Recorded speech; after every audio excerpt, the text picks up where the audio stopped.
And joining us now from his home state of Arizona, Republican Senator John McCain. Senator, last time you talked to us, you were actually in Kiev, met with the protesters. You even addressed the crowd there at one point. Yesterday, the opposition leader and the former Prime Minister Yulia Tymoshenko was released from jail and addressed the crowds in Kiev. So I understand you've talked to the former Prime Minister and some of the other officials. What are they telling you?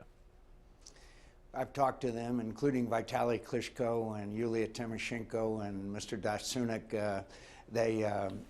They are, of course, overjoyed, but there's a sobering reality here that they recognize. Remember, in 2004, I was there when they had their first opportunity, and obviously it didn't succeed. They're aware of that, but their economic situation is so dire that literally the economy is on the verge of collapse, and they're going to need help immediately. The second issue I think that is not clear is, what does Vladimir Putin do?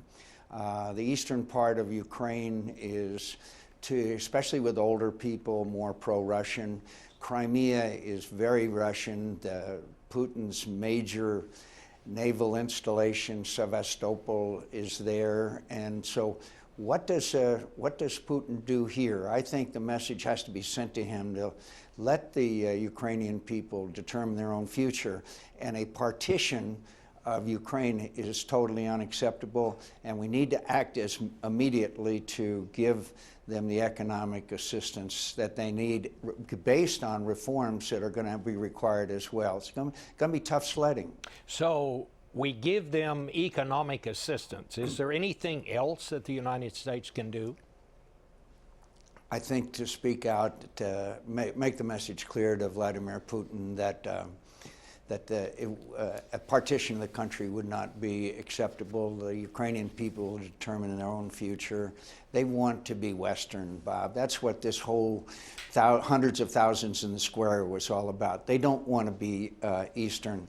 And by the way, if I were Vladimir Putin today at the end of the Olympics, I'd be a little nervous, because the people of Russia have watched this transpire, and they're tired of the crony capitalism and kleptocracy that governs Russia today. If I were him, I'd be a little bit nervous. I want to ask you about something else, Senator McCain. Susan Rice, the National Security Advisor, hasn't been on Sunday TV much since that Sunday, when she told us that the violence in Benghazi grew out of a spontaneous demonstration. That violence, of course, took the lives of 4 people, Americans. You came on after Susan Rice and suggested she really didn't know what she was talking about, to put it bluntly. Well, this morning she was on Meet the Press, and here's what she said. That information turned out in some respects not to be 100% correct. But the notion that somehow I or anybody else in the administration misled the American people is patently false, and I think that that's been amply demonstrated. So do you have any reaction this time, Senator?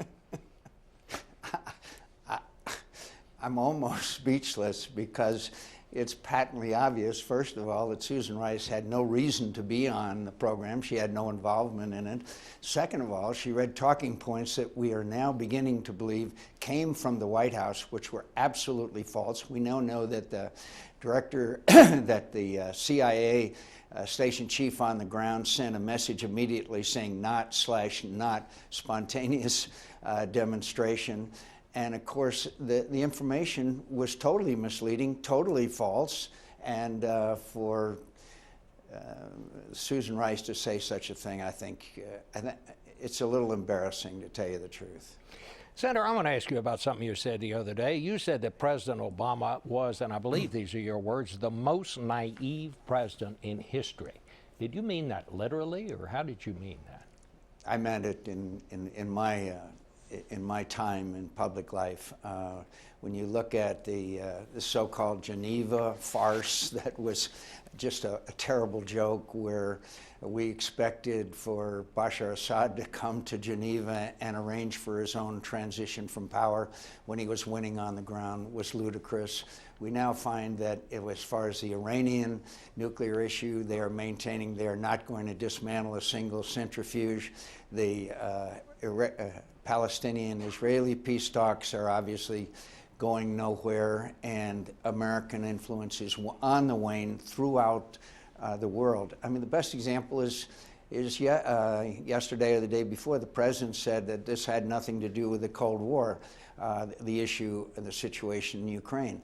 In the eyes of Vladimir Putin, it does. He wants to restore the Russian Empire. Remember, Putin's the guy that said the worst thing that happened in the 20th century was the fall of the Soviet Union, and he continues to want to push that reset button and not realize what kind of people we are dealing with. And finally, the best example I can tell you, my friend, is that we lost 96 young Americans in the Second Battle of Fallujah, soldiers and Marines, 600 wounded.